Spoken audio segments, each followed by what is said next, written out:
Hello and welcome to the Geek Embassy Watches Runaways. I'm your host, Regina McMenemy, and I'm here tonight with Dante, Evan, and Isabella. Hello, everybody. What up, party people? Hello. And we're going to discuss episodes, is it 7, 8, and 9? 7, 8, and 9 of Marvel's Runaways, which is airing on Hulu as weekly released episodes. So these episodes 7, Refraction, 8, Tsunami, and 9, Doomsday, take us up to the penultimate episode for the season. So we have one more episode, episode 10, which will be the finale that we will record our final episode on next week. So we've got a lot. We've got a lot to cover here, guys. We've got so much to cover. Because if we thought it was moving kind of slowly before, it's not anymore. It's not moving slowly now. No, finally. Definitely. And I will say, it still felt like in episode 7, it still felt like it was moving too slowly. It didn't really pick up until like halfway through episode 8 for me. Yeah, it sort of like hit the runway and then took off. Yeah, and then all of a sudden everything was happening, and you were just like, "What? Where did everything go?" I really wish I would have had enough time to watch episode 9 again. I didn't. I was able to watch 7 and 8 twice, but I didn't get down to 9 again. So I was very fortunate because my brother was visiting for Christmas and stayed until New Year's, and he said to me, "Hey, Dante, do you want to go ahead and watch this show called Runaways?" And I was like, "Yes, yes, I do." So you had to rewatch the whole thing with him. We marathon 9 episodes in 2 days. Nice. Beautiful. So that was a thing. Yeah, that's awesome. So, all right. That's why I got to watch them all twice.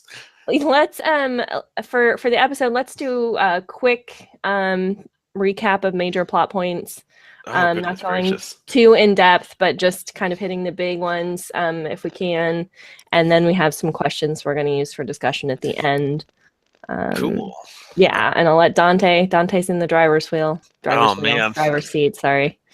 Oh God, I was so punchy when I took these notes because it was at the end of a 5-episode bender. So my apologies if they're weird. Well, it's just funny because I was reading through them, and then there's one line in Doomsday that's feelings, so many feelings. Oh my God, feelings, all caps. Oh my God, feelings in where there's so many feelings. Yes. Yeah, pretty much. And I know exactly where that is too. We all know exactly where that is. Okay, so episode 7, Refraction. It's based around the parent-teacher conferences, and which turns into basically an unofficial Pride meeting, and major plot points in there involve the Robert Manor Janet Stein affair appears to be now over, and Janet has gone back to her husband, and Robert is kind of left, I guess, going back to his estranged wife because he's got nowhere else to go. Let's see. Frank Dean continues to go ahead and get some of the memories back that he was getting at the gala. My big note was that it was the awkwardest parent-teacher conference ever. We also see Victor Stein come down hard from the Jonah drug. Yeah. We all thought that he was taking a turn for the better, and then all of a sudden, I didn't think he was. Yeah, I mean, I think we all kind of knew that it was coming, and it was only a matter of when. But for a second there, it seemed like it was a genuine turn for the better, and so did Chase, and that got him a fistagon in the face. Spoiler alert. Also, major plot point in that episode that I completely forgot to put in there is that the time machine works. Right. Oh, that's right, because that's the episode that starts out with him seeing the message that says, "Don't put the cuffs on, Dad." Yeah. Yes. Yeah, it is a message from Chase, who is looking very distinguished in a shirt and tie and glasses with a tiny bit of goatee. Not like I noticed these things on the second time around. Why do you ask? Warning his father, "Don't put on the fistigons," and we're sitting there wondering, like, when's he going to do it? When's he going to do it? And then he puts on the fistigons and decides to go ahead and beat up on his son, which promptly gets him shot in the shoulder by his wife, who suddenly decided to go ahead and grow a backbone. I have to say, one of my favorite moments of the series. You just sort of see him get shot. Watching your precious James Marsters get shot in the back. Well, watching. There's a certain justice for me in watching abused women, sort of, especially emotionally abused women, kind of bounce back. Oh yeah, I mean, she's emotionally, mentally, physically. Oh god, like you name it, she's got it. Yeah. Yep. So this leads into episode 8, Tsunami, which picks up right where episode 7 leaves off, where they have a bleeding out Victor Stein on the floor. Spike wouldn't be bleeding. Yeah. Spike would just get up and like bite you because he doesn't care. What are you doing? Yeah. Anyways, I'm sorry. That was really funny.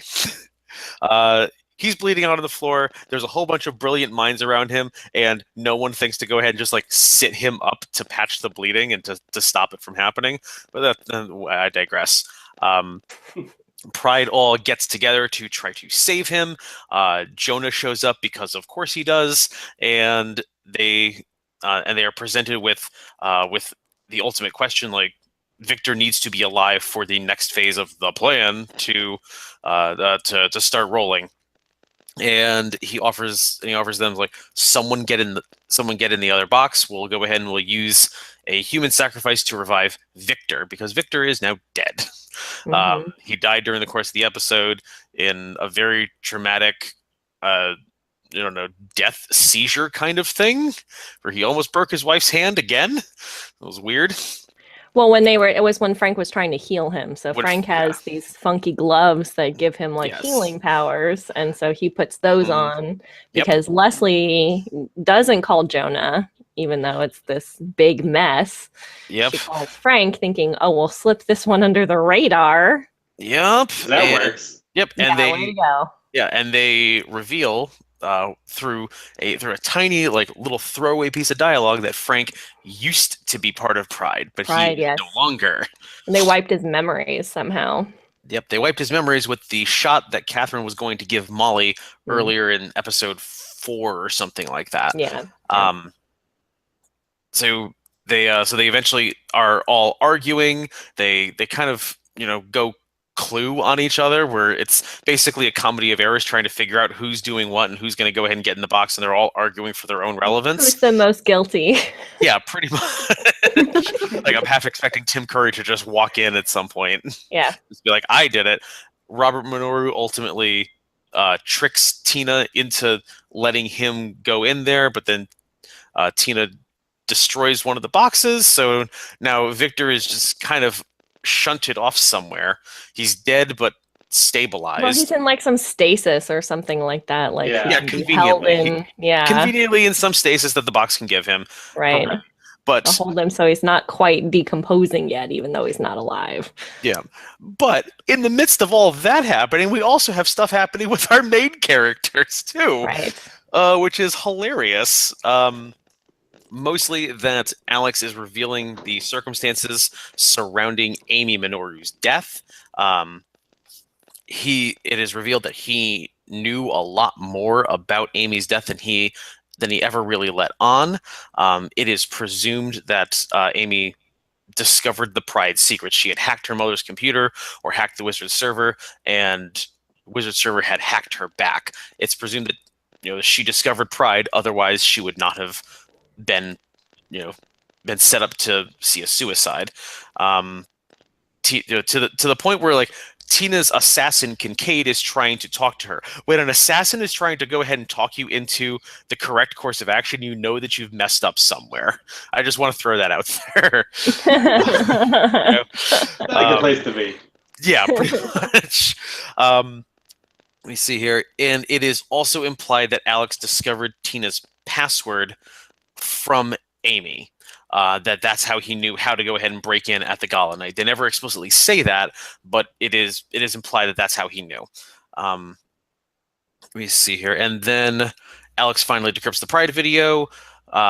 Chase goes ahead and smashes it because he wants that one last connection with his father. Despite the fact that he just got punched in the face with fistigons, he still wants to go ahead and have that connection with his father. And he doesn't want to ruin whatever budding, stupid, messed up relationship he's got with him. Goodness Meanwhile, gracious. And meanwhile, yeah, Molly is sent to live with her second cousin, Graciela, who may as well just be an aunt at this point. And she is discovered to have a key that was left by her parents, which... Well, she doesn't have a key, technically. She has... Oh, wait, no, she does have a key. She does have the key. She does have a key. She had a letter to her. Yeah, she had a letter. Didn't know it was a key necessarily because it was still sealed. Yep. But yeah. But I thought the key for a minute. I thought the key was in the stuffed animal. I got confused because wait, wasn't it though? Because didn't it say something like it was? Yeah, it was in the stuffed animal. The key was in the stuffed animal. She technically had the key with her the whole time. It was. Yeah, it was. Find Elion. Yeah, find Elion, and then the key was in the stuffed animal. Okay, good. The stuffed animal leads to a hidden locker at a bus station or something, and there's a videotape in there, and she has this wonderful millennial moment of like, "What is this? What is this thing? I don't know how this works." And then Doomsday happened, episode 9. Goodness gracious, there's so much that happens, and I'm so sorry. I feel like I'm rambling. Hernandez's death is finally revealed. I'm really excited that we actually get to meet these characters, and they're not just shrouded in mystery. It turns out that they're geologists, and they discovered a fault line that the dig site is on, and that if the drill ends up happening, there's going to be an earthquake, which is going to basically sink Los Angeles, which is something that we saw in the Time Machine last episode.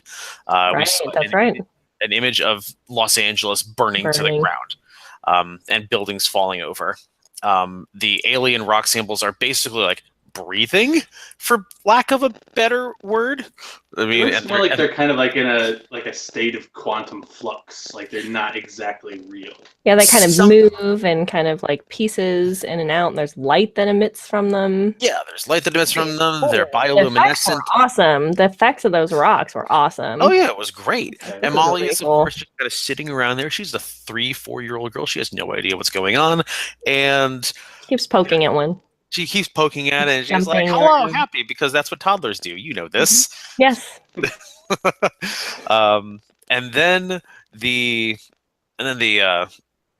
shoe drops, and they are locked into their building while Leslie Dean goes ahead and throws a bomb through the window, and they are all dead except for Molly, who was hugging a big rock, and then her eyes glow yellow, her trademark yellow, and that is how she gets her powers, because she can't be a mutant in this show, because Fox still owns the rights to the mutants. Not anymore, though. Disney owns Fox now. Well, yes, but this show was well beyond. Not like a couple months ago. That was the case. Exactly. Molly ends up playing the videotape where the parents tell her everything that I just told you. The kids go to a dance after. Sorry, Regina, I'm going to swear. After Gert goes ahead and calls Eiffel a hateful bitch, it just made me so happy that somebody actually said that to her. Thank God. That was kind of an awesome moment. It was fantastic. We're all going, you hateful bitch. I was like, oh man, there's so many times in high school I would have loved to have done something like that. Wish fulfillment. I know. So they all go to the dance undercover. Oh, by the way, Nico and Alex are no longer talking because she's very upset that he kept all these secrets from her, on top of not going to her sister's funeral and, just being a general, jerk. Yeah. And then there are feelings that are happening. So many feelings. Yeah, Gert and Chase finally get together and make love in like the school locker room or something like that. It's quite romantic. It's great. It's teenagers, of course. Romantic? I don't think that word means what you think it means. I mean, in varying senses of the word romantic. And then they have this wonderful little exchange about it later, where that was hilarious. They both clearly are just like, well, doesn't it want this? Oh God, what's going on? And then they're just like, oh yeah, right, it was totally just a one-time happened thing. An hour ago. It was just wonderful. But more importantly, Carolina and Nico finally decided to go ahead and kiss, and Nico looked like she was kind of into it. I'm really excited. I want them to be a couple. Please just be a couple, because they never were in the comics, and I'm so sad. Sorry, spoiler alert, Regina. I was going to add, there are a couple things I was going to ask about, I was going to ask if Chase and Gert get together in the comics, and if they do. If these things, yeah. Okay, so I wasn't sure, and I wasn't sure if the Carolina and Nico either, but yeah, Carolina and Nico, the topic is broached in the comics, but nothing ever comes of it. Okay, because I think we were kind of surprised, or your responses were kind of surprised at Carolina kind of loosely coming out in the last episode, where it was like, oh, well, or when we were talking in our last episode, before we kind of figured that out. So, oh my God, I was so excited. Yeah. I was so excited. So after that happens, they go to the construction site. They decide that they're just going to go ahead and, they've also decided, they formed a loose plan to run away at this point, because Nico said, "Does anybody?" They even suggested calling themselves Runaways. I know, and then Nico was just like, "That's so dark, even for me." Yep, they suggested going abroad because now the secret's out. Everybody knows that Molly knows, and that Molly told all of her friends.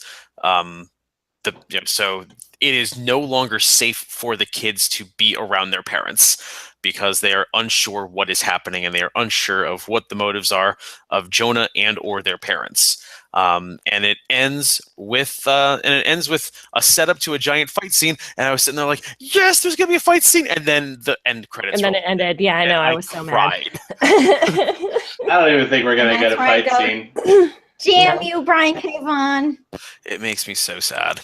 I don't think we're going to get a fight scene next episode either. There's going to be something that happens, and they're just going to end up like kind of going off. Oh my God.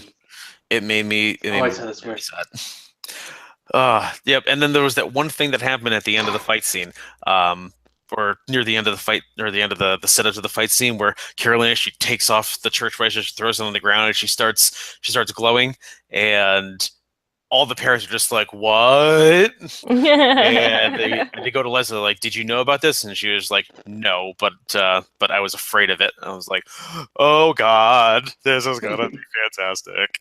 Anyways, I feel like it took up a lot of time, but I promised that was about the shortest that I could do it in. Not too bad.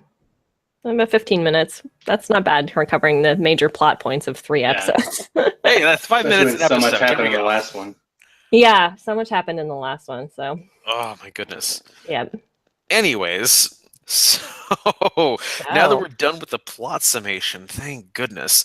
I guess one of the interesting pieces for me for the last few episodes was the dichotomy about how our two groups of characters deal with friction and conflict, where the parents are very much about working clandestinely and in the shadows, and let's keep everything on a need-to-know basis, where the children are, for the most part, just quite brutally honest with each other.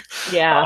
For better, for worse, and it affects their relationships in gargantuanly different ways, because we see both groups still falling apart, despite the fact that one group is hell-bent on lying to each other, and the other group is hell-bent on just on exposing everything, and they're still mad at each other anyway. I thought that there was a fantastic dichotomy, and I wanted to know if any of you picked up on that, and or what your thoughts are on those things. I noticed that there was a lot of lying among the parents, and I thought that was really interesting. And I think part of that is sort of inspired by the fact that they were all tricked into Jonah's plan. At least all of them except Nico's mom, I think. I think she had a pretty clear idea of what was going on, but I think she was the only one, it seemed, who knew what she was signing up for. Because wasn't she the one that said, why do you think that Jonah gave you guys all the things he gave you? Something like that, yeah. Something to that effect. Mm-hmm. So I feel like they all kind of operate as like little pockets within Pride of kind of doing their own thing, and sometimes their allegiances will shift. Like sometimes they'll be, okay, we can kind of help each other. Yeah. And then, but now I can't trust this person because they did this, and me trusting them led to that, and it's just kind of just like, it's just so messy. Yeah, they even said, like even the Hernandezes and the Yorks, who were apparently very good friends, didn't trust the Yorks with the information that Molly ended up receiving. Yeah, because that whole conversation just cracked me up because they were like, they knew we wouldn't do it, but they wanted us to, but they knew we weren't going to. Like, no, yeah, of course. Kids, this is why you don't get in with the mob. Just say no. Okay. Well, we even got some kind of hints of like factions happening, like where it seems like there's like we got kind of like a hint that there's sort of a plot within the plot where some of the parents are getting together. I know it was the Yorks and I think the Wilders. I can't remember, but you got the idea that they were intentionally keeping a sort of a secondary plot secret amongst them, that they were trying to keep the rest of them, and especially what's his name, Jonah, from being able to figure out what they were doing. Yeah, they were their own agenda. Yeah, they were all trying to protect Molly, because of course it was the Wilders that found out that that Molly discovered their secrets. They tell the Yorkses because of course they have to tell the Yorkses because she's under their legal care, and all four of them agree like, no, yeah, like if this gets out, like Jonah's going to execute her, and that's even if she gets that far, because God knows what Tina's going to do to her. They specifically mention Tina by name. But frankly, like after knowing that that Leslie Dean is perfectly capable of throwing a pipe bomb into somebody's window on Saturday night and then going to church on Sunday morning, well, and knowing that there was a child in that building, like, oh yeah, I am officially now more scared of Leslie Dean than I am of Tina Minoru. Yeah. Because she's terrifying, and she doesn't feel the need to put her hard hat on when she's on the construction scene. That annoyed the tar out of me. I know, me too. I was so annoyed. Their hard hats in general annoyed me because they were all wearing them wrong, and I know they were wearing them wrong for because they they had them like so high up on their heads. Like I don't know if anybody noticed this, but they were all like kind of a couple of them teetered to the side, and I'm like, your hard hat is supposed to protect your head. It's not supposed to be like. Yeah, it's not supposed to be a graduation eyebrows. Yeah. What are you doing? Yep. And then she's holding hers, and I'm like, yeah, there's a giant drill like literally above your head, and you're going to be holding your hat. Come on. Oh, yeah. All right. Yeah. Can we... All right. Can we also nitpick about just like one other small thing in that scene, that they dismiss everybody from Jeffrey Wilder's construction firm to hire the Church of the Gaborim to run security, because when you think of rough and tumble people who can do security, you think of church patrons, right? I mean, I really have no clue why they would do that. Scientology church patrons are a little different, I guess, but yeah, it was more for me that it I feel like they've all had the Kool-Aid, so I feel like they can manipulate them on what they change. Yeah, that guy, what's his name, Mark or whatever? Jonah? No, Leslie's head lackey guy who's always hanging around. I'm calling him George because I forget his name every single time. He's like a Mark to me. Hey, Mark, George, that all works. So anyway, just apologies to any Marks or Georges who are watching this. But yeah, he's definitely something's off with him. He's definitely drank the Kool-Aid. Yeah, they all have that like that culty, and I'm sure it's exaggerated for effect, but they all have that culty like, we're all doing this for the greater good, et cetera, et cetera. So I feel like what they're thinking, at least, is if they do see anything that they're not supposed to, they can, Book of what is it? Gorama? Gaborum it away. Like, oh, this is this prophecy coming true, or this is this happening, because they've already got them so far into believing that they'll just take them down the rest of the road.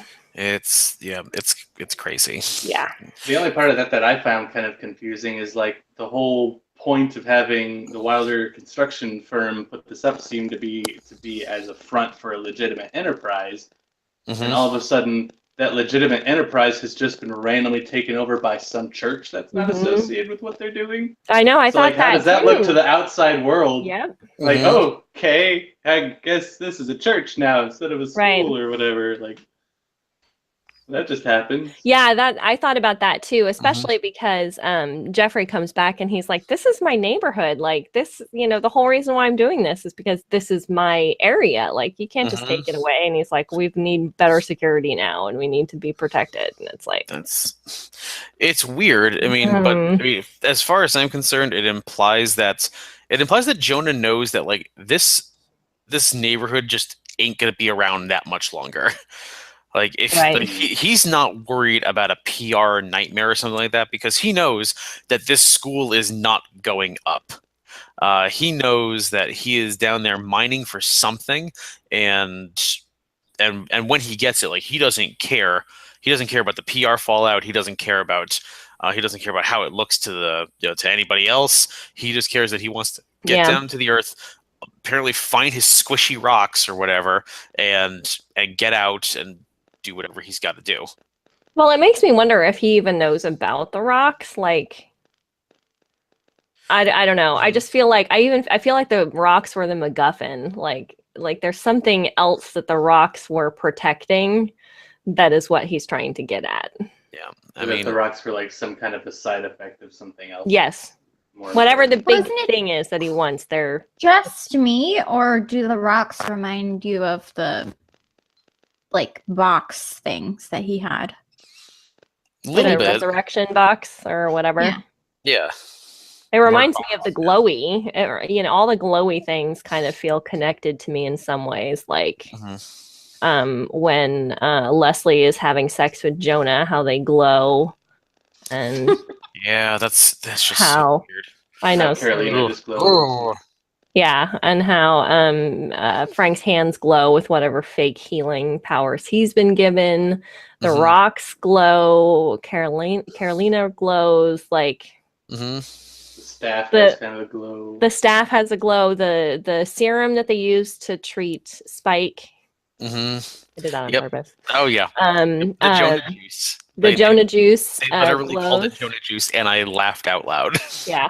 Like that glows. It's all whatever it is. You can't overlook. I mean, that's like you can't overlook that connection. Like they all have to be connected in some way. No, of course, yeah. But the rocks do look different enough that I think they could be something completely separate, because it's not just they glow. They do that shifting. They do that shifting and nothing else moving. We've seen has done anything like that. Yeah. Except for I guess kind of the boxes they go in, sort of, but kind of it's more technological. Yeah. Yeah, the thing that I'm thinking about the rocks is that they confirmed Leslie and Frank had a conversation affirming that Jonah is one of the like beings who saw the full spectrum. Their words, not mine. That was referenced in the Book of Gaborum. Jonah is clearly, like we know this, like clearly not human. But Leslie and Frank believe that he is some sort of divine being. I mean, I think that he's probably some sort of just like alien who just kind of happened around and, proclaimed himself like a god because he's so far above these mortals. And I feel like he's like looking for his spaceship. Like, I'm just going to laugh if all of this is so he can get in his spaceship and go home. That would be funny. I don't think that's confirmed, though. I don't I'm not sold that that's not Leslie trying to give a simpler explanation to Frank because she's still not letting him in all the way. I think she's trying to feed him a lie he'll believe more likely than the truth that he won't. Yeah. Yeah. I mean, Leslie would do that because she's. I mean, you know, Izzy wanted to go put this question in here. Izzy wanted to put this question in here. Like, Leslie Dean, is she a cold-blooded murderer, high-functioning sociopath, woman on a mission, or all three? You know, it's like, yes. I mean, the answer is absolutely that, Evan. It is yes. I mean, yeah. I mean, like, Izzy, since you wanted to go ahead and bring up this conversation, like, yeah. What about Leslie Dean? That was one of your notes, so it's just Leslie with exclamation points. So well, I didn't want to give it away to Evan, who was still watching the episode. So it was mostly just like, I was not expecting that to happen. Mm-hmm. No, yeah, the whole pipe bomb thing. I was just like, no, oh god, like that's because I fully expected them to, or one of them, whoever was behind it, to use. Mm-hmm. Like a middleman of some kind, and I thought for sure it was the assassin guy. Yeah. And no, she did it herself somehow. I don't know where Leslie Dean acquired a pipe bomb, but sure. I mean, she's got the storage of the church. Yeah, of course. Sure, happened to be there. That's a tax write-off. I mean, and don't forget also, she was in conspiracy with Tina Minoru. Like, she was on the phone with her like 3 seconds after it happened. Yeah, I did it. It's done or whatever. Yeah. So Tina Minoru also signed off on this whole project. Tina Minoru employs Kincaid. I find it extraordinarily reasonable to believe Tina is just like, hey, Kincaid, I need a pipe bomb. Why? No reason. Just give it to me. Here, Leslie, I found a pipe bomb. And do we have an explanation as to how, like, they would have eventually have found Molly, because Molly gets adopted by Gert's parents. So, like, what explanation did they have for the fact that she survived? Reasons? Yeah, like being in the explosion, because nobody knows the power she has. Well, I mean, now they do. I mean, yeah, but I mean, she was under a table. Yeah, she was under a table. Like, I mean, I feel like they may have been able to say, like, she was under a table in a different room than the explosion happened. Yeah. So maybe she just got lucky, because like she was under the one thing that seemed to still be standing. Yeah. Yeah. You know, like, whether or not that was her holding it up or was the rock being like, no, don't fall on me. You know, I don't know. Yeah. Yeah, I don't know. It's just interesting to think. I don't know. It seemed complicated, very convoluted to me that, you know, they tried to kill them and then the little girl survived and then nobody did any research to figure out why. I think we'll see more about that. Yeah. I don't think we're done with that plot thread yet. No, probably not. I mean, considering how much this series tries to cram into one episode every single time, you know. If they moved faster the rest of the show. Just saying. I mean, that was another thing that I wanted to chat about. Like, how about that pacing? You know, is it better now, or do we still feel like we've got an insurmountable challenge to wrap up everything in just 47 more minutes? Yeah, I didn't feel bad. Well, I've been the one person, because I'm the least familiar with the story, although that's going to change, as you guys can see. Somebody was kind enough and gave me Runaways for Christmas. Thank you, Dante. No problem. Since I'm not familiar with the story and I didn't have the expectations that you guys had going in, I didn't feel like the pacing was particularly off. And I'm glad that it did kind of move slowly, because I feel like the character development was pretty solid leading into all the action that we're getting into now. And that's often a complaint I have about stories that move too fast through character development. So I'm glad that they didn't do that for that reason. With that said, I feel less like the pacing is an issue. I think they do have a lot to wrap up in the next episode, in the finale. I'm curious, though, and this is kind of tangential to what we're talking about right now, but I'm curious about how you guys are feeling as the readers of our analysis here about how prominent the parent stories are, because I feel like, you know, it really has taken over in some aspects, and I can't tell if that's just I'm so fond of some of the actors that I'm really into those storylines, and I'm less into the Runaways storylines than I think I would have been maybe if I'd known the source material. I don't know. I was just wondering what you guys kind of thought about that, because we had talked about it before that there was a lot more story, that they were just sort of evil, you know, caricatures in the book. Yeah. And so now they're like fleshed out, like plot, you know, sociopaths and murderers, and, you know, willing to do whatever they have flaws, and we like them in some aspects, and we hate them in many others. So anyway, just wondering what you guys are thinking about that. That's a spectacular question. Does somebody else want to go first? I'm willing to give someone else the opportunity to go first because I have a lot of feelings. I've been sort of feeling like that this time. Like I feel like I mentioned it here and there that I think that we are seeing too much of the sympathetic side of the parents, and I think part of that's just from seeing them so much. So it's kind of a complaint, but also a compliment, because I feel like they've characterized these characters to the point where they feel like people, like emotionally bond with them and feel like they deserve their own stories to be told, but it's also making it harder to hate them, and I want to hate them, and I feel like in order to properly bond with the kids, I need to hate them. But I think we're finally starting to get there, because we're starting to see the parents do some really jacked up stuff. Right, like, and starting to make decisions that are very much against the kids. Yeah, and against each other. Like, we're starting to see some real bad sides to all of them. That is like, all be parties to murder before, which should be enough, but it kind of isn't.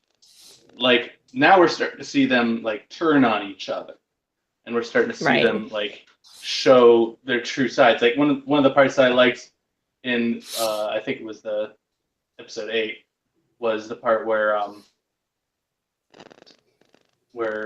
Dale is, where they're all, like, talking about who should do it, and Dale's like, honestly, it should really just be Tina. She's kind of a jerk. And it's just like, it was so like, threw her just all the way under the bus without any pretense. It's just like, if anybody's going to die, should be that chick. She scares me. And it's just like, it was so, like, all these people are willingly saying right in front of each other, which one should die, which one should be murdered.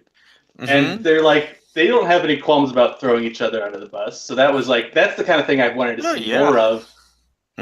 Just this kind of self-interest motivated kind of, like, villainy, for lack of a better word. And I'm glad we're finally starting to be able to see that. Plus, like, them actually starting to be, like, more aggressive with one another too, like, in terms of, like, actually, like, shooting each other and Dale pulled a gun on someone. That was great. That was hilarious. He's like, oh my god, that now, thank you. He's like, oh god, thank you. Or just drop it. He tells him to drop it, and he drops it, and it goes off, and I'm like, oh my god, really? And then Jeffrey just follows up and is like, who does that? Yeah, who does that? And even his wife is sitting there in the background just like, oh god, why would you do that? It's fantastic. Oh god, it was wonderful. I think my favorite moment of that entire exchange was when Janet started it off being like, why don't we just kill Dale? What's Dale ever done? Like, come on. Like, plenty. Yeah. I was like, listen, Janet, like, you know that you are, like, she's clearly the weakest link. Goodbye. You know? Yeah. But anyways, like, I mean, I have. Oh wait, let's get Isabella before. Yeah. Sorry. That's okay. What am I answering? We've gotten so far away from the original question. What you don't know where we are right now. Oh, about the parental plot sort of taking over. Right. And how you feel about that? Yeah, I do feel like we're trying to be too sympathetic when really they are just supposed to be the big bad. Like, even after, especially like Janet, after everything they've been through, she's like, no, just don't question it. Don't cross these people. or bad things will happen. Like she knows she's stuck. Like she can't do anything. But I feel like we're still trying to be too sympathetic. Like they are nothing but villains at this point. Right. Like they're all complicit at this point. Yeah. It's been 15 years of this. Yeah. Yeah, and 15 sacrifices, and technically more than 15 sacrifices, because the botched first sacrifice at the start of the season, she still ends up dead. She just ended up not sacrificed. Yeah, she ended up with not to mention now that skull or something. They may or may not know that they're gonna destroy the entire city. Right, yeah. They might actually know the risk and be willing to take the risk to do this too. Knowing some of them at least do. Yeah, exactly. Yeah, I mean, yeah, at the very least, Tina and Leslie know. The Hernandezes were going to tell the Yorks, but obviously Pipe Bomb kind of interfered with that. Right. Yeah, so that's Jonah knows for sure. Yeah, of course Jonah knows. Like Jonah's a sociopath. I mean, like that's just evidence. I think it's interesting, like you were talking about him maybe being like some sort of alien, and and he could be, but I just I see the face of a devil. Oh yeah, like the minute he walked in the room, I was sitting there just like, you're clearly evil. Yeah, like that, when you see I'm trying to think of like a movie where we had a representation of this is old and I'm probably the only person who's seen it. There's a movie called, is it Jacob's Ladder? No, yeah, I can't remember. It's not Jacob's Ladder. I can't remember the name of it. Anyway, Robert De Niro is the devil in a movie, and he has this scene where he it's Angel Heart. Angel Heart is what I'm thinking of, and he has this scene where he peels an egg, a hard-boiled egg, while he's talking to the person who essentially has already sold his soul, but is unaware that he sold his soul. Oh, wow. And he has this scene where he's just got this charisma coming out his ears, and he's peeling this egg, and he's essentially telling this guy, you're gonna die because you already gave me your soul and you're up, your number's up. But he doesn't know it, and he's sending him on this wild goose chase because he's a PI, and he's gonna eventually discover that he's the one who needs to die. But he's going through this scene where he's peeling this egg, and he's like essentially telling him that he's the egg that's gonna be, destroyed. And I always think of that scene every time Jonah comes on the screen, because it's like, you are the devil. Like, you're not just like some bad guy or some alien. Like, you are the devil. Yeah. So he's basically filling that kind of a role. Like, that kind of like charismatic, tremendous power, but at a horrible cost. And yes, yeah, exactly. Like, he actually demands human sacrifice. Yes, yep. Really reminds me of the devil in Reaper. I don't know if anyone saw that. Yes, Reaper. But he's That's like another super one. Charismatic and just like. Who's the actor who does that? I don't know. I'm gonna have to look it up. But he's got the smile and the like. He's also like super tan and just the super tan, yeah. Really? Yeah. Yeah. I don't know. So I'm not ashamed to admit that I was looking up Robert De Niro GIFs, and I saw a GIF where he's the egg doing this thing with the egg. I'm sitting there like, oh wow, like you are hamming this up, aren't you? Oh yeah, yeah. It was yes. Anyways, it's Ray Wise. Ray Wise plays the devil in Reaper. Awesome. Yeah. But yeah, I mean, he acts like a younger version, slightly less hammy version of that character. Mm-hmm. I gotcha. So, all right. So I have feelings. I have a lot of feelings. Yes, we've got many more feelings to get through. Okay. With regards to the parents, the parents' plot, again, as somebody who has read this comic a bunch of times, I'm still very excited to see what the parents are doing, to see who the parents are, because again, like they were like like we've said before on this episode and on many other episodes, they existed as caricatures of themselves. We had mad scientists, time travelers, wizards, gangsters, and other folks, evil mutants. So we can't say mutants on Fox or Hulu, but and the important distinction that I have to make in my head is that Runaways was initially conceived as a coming of age story, but B, it was also supposed to be a kind of like a critique or a send up of superhero comics. And it read very much like a superhero comic. Regina, like you'll see this when you go through the first 6 issues, which are collected in that trade. Is like it basically is a superhero origin story. Like the entire first season of this takes place over a couple of weeks, which they mentioned in Doomsday. The first, from discovering the plot to them running away takes like 2 or 3 nights at most. They are like they seriously like they rush through it because the initial run for Runaways was only 18 issues. They like the first 6 issues, that's a third of their run dedicated to an origin story. And they had to fit a lot of stuff into a very small amount of time. There's 22 pages to a comic, 18 issues. Like that's not that much time.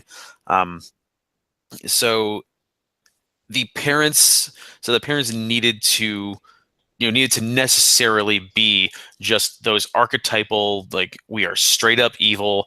And Nico's parents literally tried to stab her with the staff. Like they turned it upside down. They're just like, we're gonna go stab you with it. And then stuff happened. You'll see what happens. Jeffrey Wilder walked into his son's room like with a giant knife behind his back because that's just what Jeffrey Wilder does in the comics. Like they made absolutely no qualms. Like, these people are villains, these kids are heroes, and I think it was simply because they didn't have the time, the resources, or anything like that. Like, they didn't know how long this series was going to be. If this series had been published on an independent like Image or something like that, maybe that would have been different, but it's published by Marvel, so they had to go ahead and subscribe to the Marvel way. Seeing all of these characters take on different lives and different roles has been absolutely spectacular for me as a fan. I mean, and we're all well read enough to know that the best villains are the ones who are convinced that they are doing the right thing, or like most dangerous. Or the most dangerous. Like, and we've got plenty of those villains. Like, that is why, like, that's why Tina and Leslie are such powerful villains, because they are both convinced that they are doing the correct thing, and they even said it in the the lead up to the fight scene, to the cliffhanger for the fight scene, that everything that they have done, every sacrifice that they have made, literal and figurative, has been for their children, and it's all because they love them. And I like that we as an audience are feeling as conflicted as the kids are, because we've got people like Alex and Gert who are kind of like paralleling what Evan's saying. Is like these parents are evil. Like, we should treat them as evil, and damn the consequences. And then you've got folks like Chase, who are feeling quite conflicted. It's like, yes, my dad's evil, but he's got some of these redeeming qualities. Carolina is struggling with that inside of herself. So is Molly, and so is goodness. I was going to say somebody. I think it was Nico. I might have said that again, but I really like that we are that we are empathize. At least for me, I am forced to empathize with the children through my own trying to reconcile what I'm feeling about all of these 10 parents, Characters, 9 parents, who are around and involved in it. Like, so sure, like the parents are getting a lot more screen time than I initially expected, but it is giving me a deeper appreciation for just how messed up these characters are. And it gives me a greater level of appreciation for what they are experiencing. Sure, like they're fictional characters, but yeah, sure, but we're still watching their evolution. Yeah, exactly. I'm still watching the revolution. I am watching all of them, including naive, young, optimistic Molly, not pessimistic Molly. No. Super optimistic Molly. Like, right. I am watching all of these people get jaded and grow up extraordinarily quick in front of my eyes. It's wonderful, and I don't think that we would have had such great emotional impact if it was just a standard.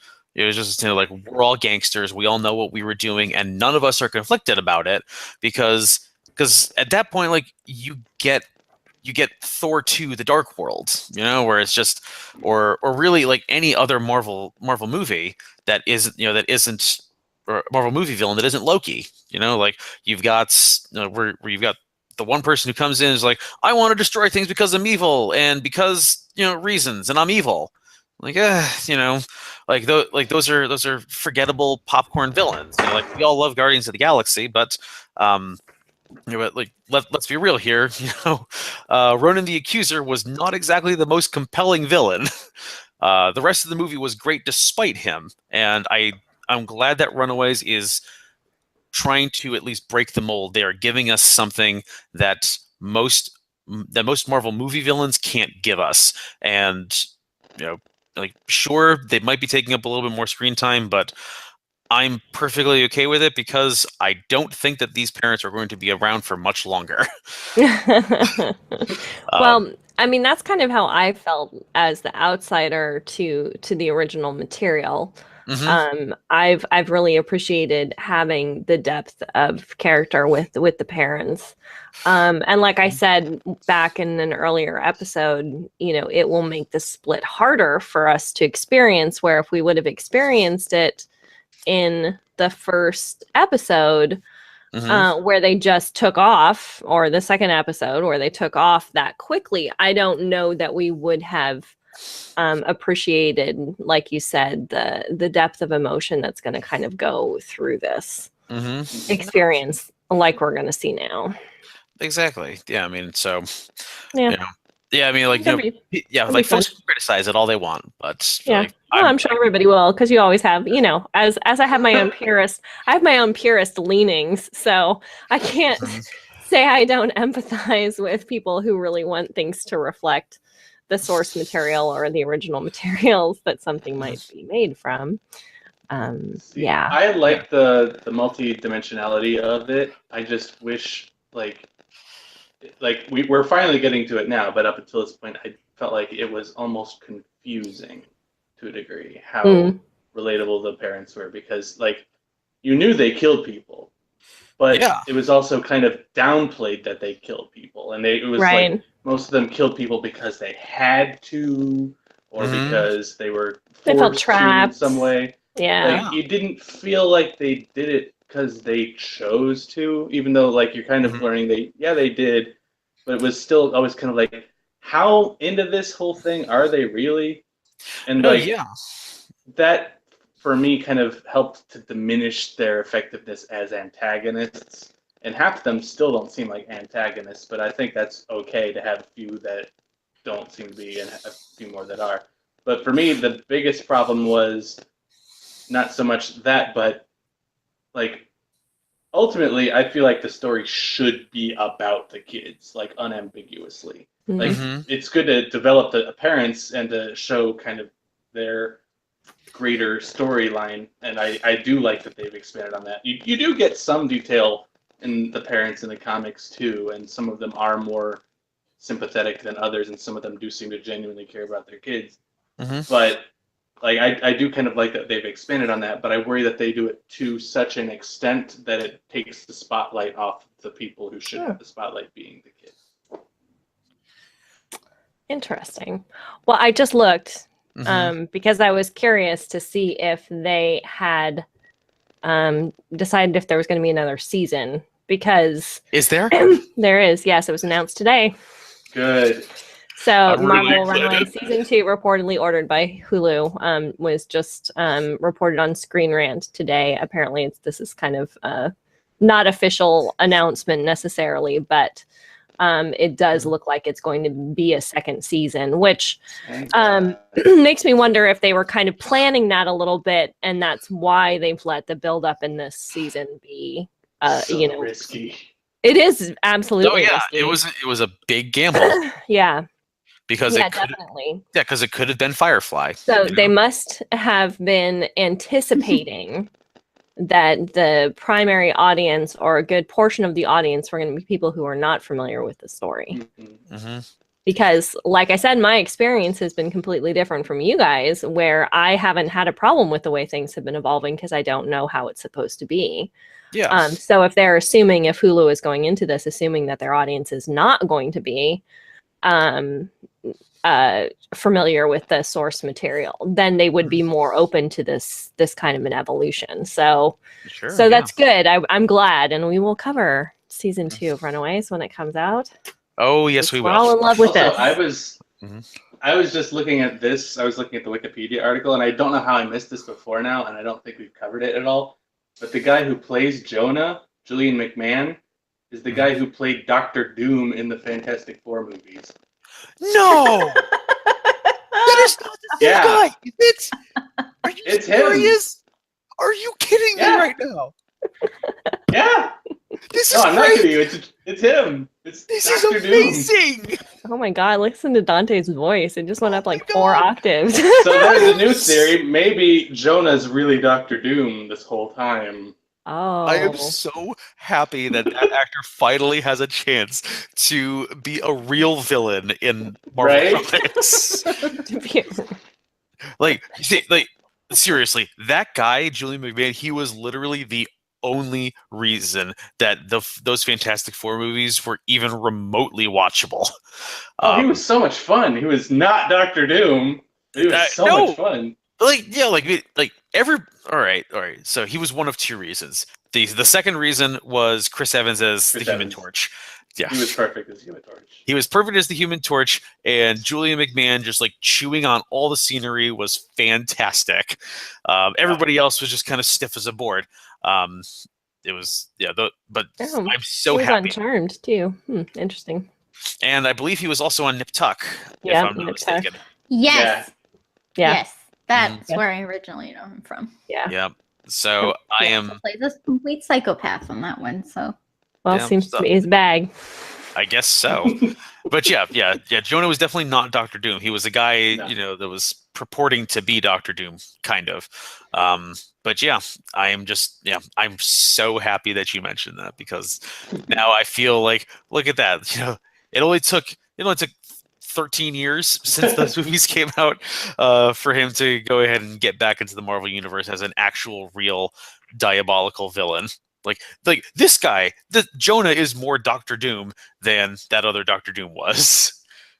I mean, if you think of him as Doctor Doom, it still makes sense. Like, Jonah is totally, I totally buy him as being secretly Doctor Doom this whole time. That's my new fan theory.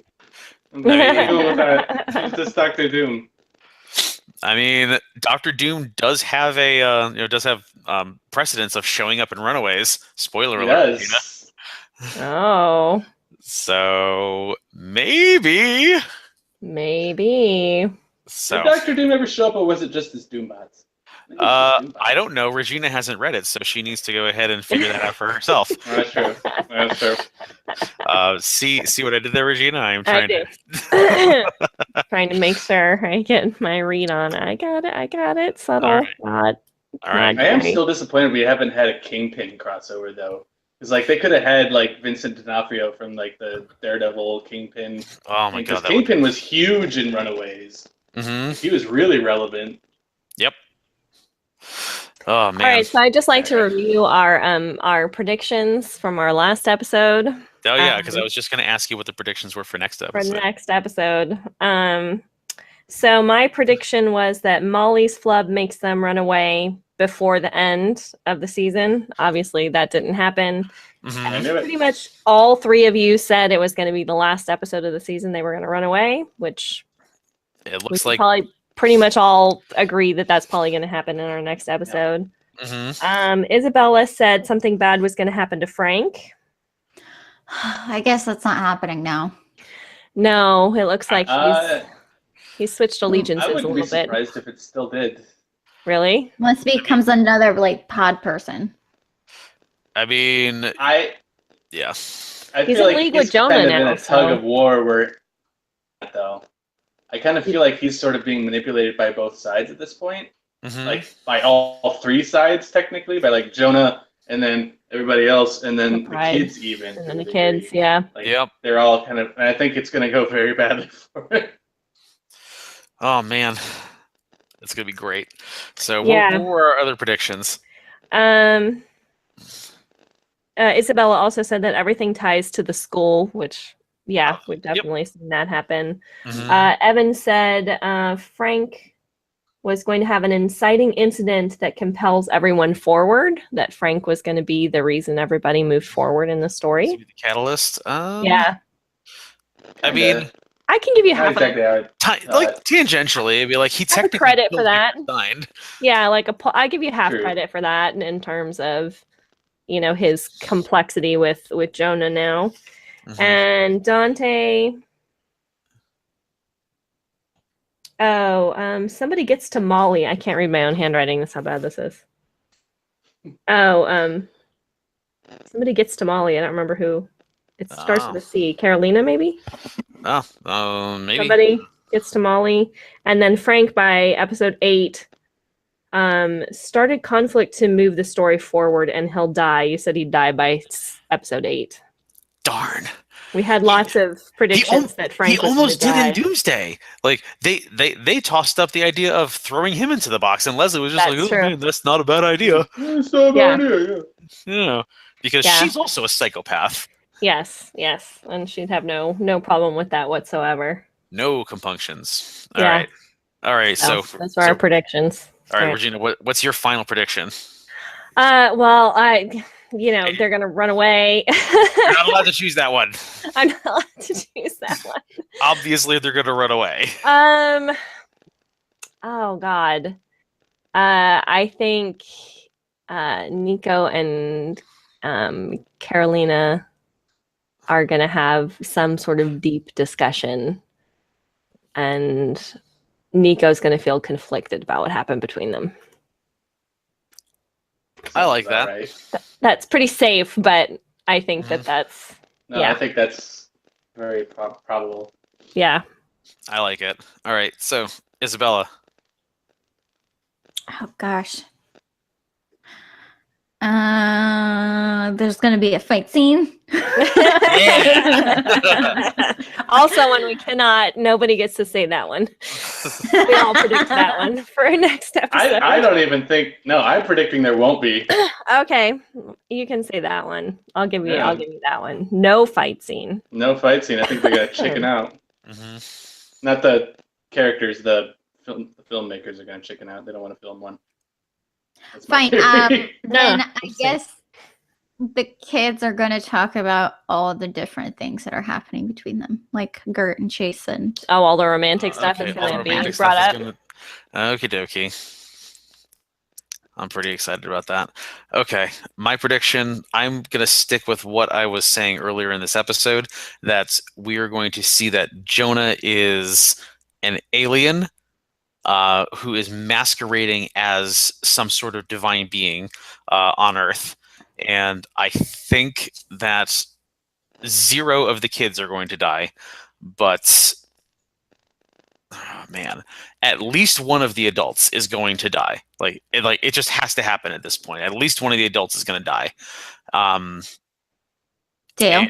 And I'm going to put my money on one of the Yorkses. One of the Yorks. Okay. I hope. I like both of them. Yeah, I do too. I don't think it's going to be them just because I think have nice things. No, I don't think it's going to be them. My money's still on Frank. If one of the adults dies, my money's still on Frank. Okay. Because I think Leslie thinks he's gotten too big for his britches with the healing powers. He kind of went behind her back. She's a psychopath. Yep. I'm still thinking it's Frank that's going to go. Anybody else for Frank? Are we starting with Deadpool? Yeah. I will see your Frank, and I will raise you a Leslie Dean. You think Leslie's going to die? I think that Jonah will end up killing her, personally. Oh. Dang. That would be great. I mean, he's already pissed off with her, and he has already expressed so much dissatisfaction with how she has organized her house. I don't know. I think he gets I think she's tough enough she would handle herself. Yeah, that too. Against an alien? I think she is one too. I think they both are. That could be. But we haven't seen anything. She glows when they have sex. She glows. And Carolina is Jonah's daughter, so I guess. Well, then there would be no question. Yeah. There would be no question that she was an alien. Right. Well, then she wouldn't have wondered. Because she said she didn't know for sure if she was going to be able to glow when she. That's why I'm pretty sure she's human. Yeah. Well, we don't know. I think it's more when I read that more as like she hadn't expected Carolina knew she was one. Oh, okay. So yeah, I still think Leslie's human, but yeah, me too. But yeah, I think she's going bye-bye. And I think along with one of the Yorkses, because that would just give us the emotional, just like oomph, like the right in the feels. Yeah. That would be like Wash kicking the dog. Yeah, I don't know how I feel about this. Yeah. Right. If this was a Joss Whedon show, I would totally be 100%. Yeah, if this is a Brian K. Vaughan show, it's close enough. Yeah, pretty much. I was about to say, clearly, Regina, you have not read Runaways. No. Have you not read? You definitely haven't read Saga. And you certainly haven't watched or read Y the Last Man. Well, you keep scaring me with Saga, Isabella, because you're like, I don't think you're going to like it. It's been pretty traumatizing. I mean, so I've stayed away. It's been pretty emotionally like roller coastery for me, and I'm not a parent. And this is a book about being a parent. In an actual war zone. In a literal war zone. Yeah. And it takes things happen. A whopping 10 before someone dies. It goes what? I think it takes a whopping 10 issues before a major character dies. Okay. Well, have you guys watched The Secret of Nim? No. It's like an old kids movie. A long time ago, yeah. A long time ago. Really long time with the mice and all of the fun stuff. Yeah, when I was newly a mom and postpartum, which is a whole other thing. We started that movie to watch it because Chris was like, oh, you like this? It's it's blah blah blah. And the first thing is like the child is sick, and I'm like, no. I cannot, and it wasn't even any. And he's like, nothing bad happens. I don't care. I can't even deal with like a sick child that might die right now. I can't even like think about that. Now I'm not that sensitive now, but close. So yeah, maybe I won't be doing that for a while. I will give you a spoiler about Saga. It's only a tiny spoiler. Is that it is narrated by the child. So no matter how much danger the child is in, you always know that the child is going to survive because the child is narrating. Oh, okay. Well, okay. It takes the emotional stakes down just a tiny bit. Right. But also, there's a lot of sex and a lot of violence. Yeah. Well, yeah. I don't know. Well, think about it. Maybe we'll do Geek Embassy read Saga.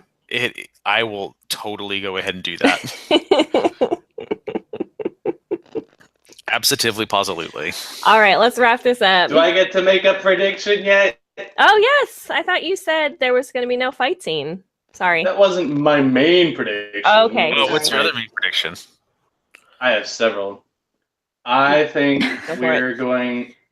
I don't think we're going to find out immediately. Probably will take them a very long time to get to it, but I think we're going to find out that the thing they're drilling for is the actual Gibborim. Oh. Like I think it's like a Lovecraftian kind of a thing where it's like this deity, pseudo deity thing that's like just hibernating deep below the earth, and they're trying to contact it. I like that. And I do think we're going to find out that Jonah is an alien, and I think he knew about it, and the whole thing is them going for it, him giving them this technology and stuff like that to help them like acquire this being. I also think this is my big prediction that I think we'll find out that we'll see hinted at the end of this episode. That'll be a big thing over the next season. I don't want to say outright what it is because it's a huge spoiler for the comics, and it's a huge spoiler if it's true for what happens. But I think the thing that happens with Alex in the comics is going to happen or be hinted at happening.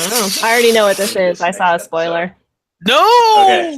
Yeah. Why would you read that? I didn't do it on purpose, but yeah. I think that's going to happen, but I'm also tempted to think that just to shake things up, they're going to make it happen to somebody else. Ooh. Possibly Chase. That's a thing. Yeah. That's certainly a thing. Prediction. And I don't think anybody's going to die. Like, please don't let it be Nico. I will quit watching the show if something happens to Nico. I'm going to flip desks. Yep, pretty much. Yeah. Okay. Alrighty. I like it. Yep. Okay, so I think that just about does it. I think so too. All right. Do we want to give quick grades, like just overall letter grades, where we think this series is right now? So, like for everything that we've seen, like what grade would you give the series up until this penultimate episode, like for the finale? Isabella. A-. A-. Okay. Evan. I think with this last episode, it's worked its way back up to a solid A again for me. A. Okay. You had it at a B+ last time, so it's definitely. It was going down as long as they just dragged their feet, and now stuff's finally happening, and I'm back on. Yep. Dante had A++++++++ last time, so. I'm only gonna give it 7 pluses this time. Yeah, it'd be. Having watched the entire series twice through now, I'm still enjoying every single thing, like the writing, the characters, the plot. Yeah. I don't care what anybody else says about the pacing. I think it's perfectly fine. And my opinion is all that matters to me. So, well, I will also be giving it a solid A. I think it's definitely held my attention. I like the characters. I like where it's going. I like the way the story's developing. So sweet. Give it an A. All right. So if you're watching or listening, we'd love to hear what you guys think. If you're watching Runaways, hop on over to thegeekembassy.com and let us know in the comments there. Catch us on Twitter at the Geek Embassy. And we'd love to know your grade, what you think about Leslie Dean, the parents. What about the romances? Did you have all the feels too? We had all the feels. I had so many feels. So many feels. And tune in next week. We will be recording next week for the final episode, episode 10, which is titled, I moved the page. I had it and I looked at something else. Oh, that's a weird title for an episode. I know, right? I'm stalling here as I try to get back to where the titles were. Hostile is the final episode. That's clever. I'll let you know why it's clever after next week. After next week. Okay. So Hostile is our season finale, episode 10, which airs on January 9th on Hulu. So thank you for listening. And until next time, don't run away. Jeez. I love it. It's worse I than love disco. that. I love you so much right now. So disappointed. That's wonderful.